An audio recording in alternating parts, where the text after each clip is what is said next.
Opening scene. Background image of a map showing the US, Caribbean, and Venezuela with military icons and news headlines appearing. Welcome back to the channel. Today we dive deep into an escalating saga that is gripping global attention, the tense and complex confrontation between the United States and Venezuela. The story involves naval strikes, accusations of drug trafficking, military buildups, and high-stakes political theater that could reshape the dynamics in the Americas. What is really happening in the waters off Venezuela? What are the implications of the recent U.S. military moves? And what is President Donald Trump's true stance amid these unfolding tensions? Let's unpack the facts, controversies, and the bigger picture. It all began in September 2025 when the United States launched a series of airstrikes on vessels in the Caribbean, aimed at combating what Washington labels as narco-terrorism. These strikes have targeted groups allegedly involved in smuggling drugs into the U.S., including the notorious Venezuelan criminal organization Tren de Aragua and Colombia's National Liberation Army.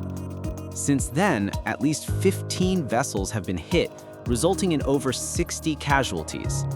The strikes expanded into the Eastern Pacific by October, signaling Washington's growing commitment to dismantling drug trafficking networks operating by sea.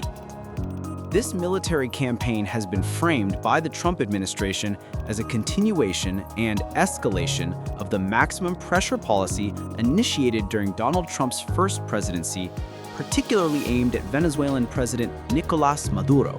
Maduro himself has been labeled by the U.S. as one of the world's largest narco-traffickers, with a $50 million bounty offered for information leading to his arrest.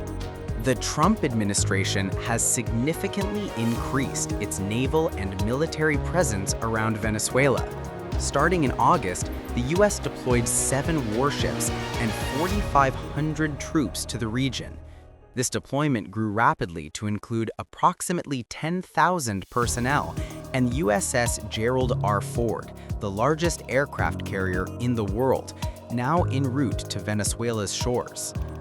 The goal is clear: to strengthen America's capability to conduct targeted strikes against drug traffickers operating from Venezuelan territory or waters, as well as to challenge the Maduro regime's grip on power.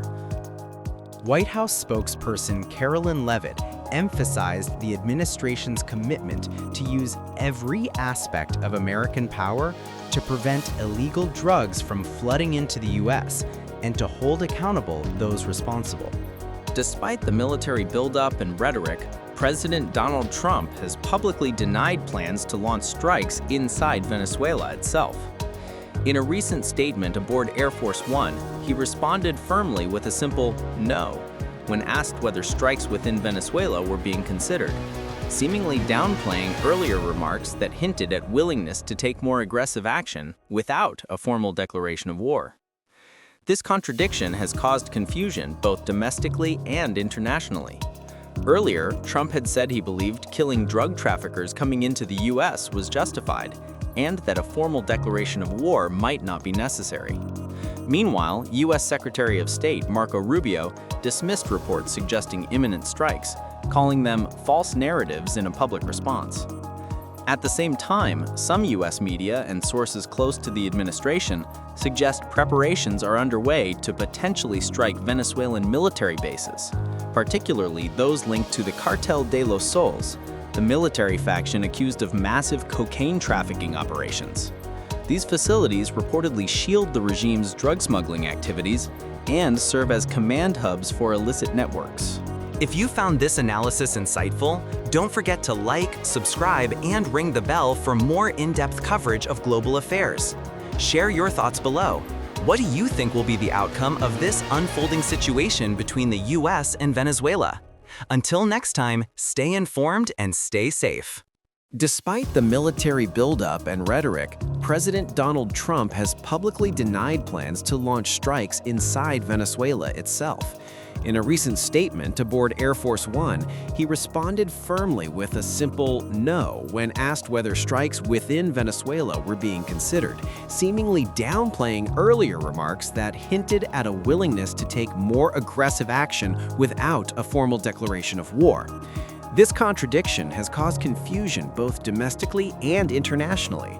Earlier, Trump had said he believed killing drug traffickers coming into the U.S. was justified and that a formal declaration of war might not be necessary. Meanwhile, U.S. Secretary of State Marco Rubio dismissed reports suggesting imminent strikes, calling them false narratives in a public response. At the same time, some U.S. media and sources close to the administration suggest preparations are underway to potentially strike Venezuelan military bases, particularly those linked to the Cartel de las Soles, the military faction accused of massive cocaine trafficking operations. These facilities reportedly shield the regime's drug smuggling activities and serve as command hubs for illicit networks. While the U.S. maintains that these actions are part of a fight against drug trafficking terror networks, experts and international bodies have questioned the legality of U.S. strikes that purportedly killed civilians without due process. Various rights groups argue these actions may violate international law and involve extrajudicial killings. Moreover, the broader geopolitical implications are significant. Some analysts suggest that beyond combating drugs, the U.S. campaign aims to destabilize Maduro's regime and possibly pave the way for regime change, an allegation fiercely denied by Washington but frequently cited by opposition groups and international commentators.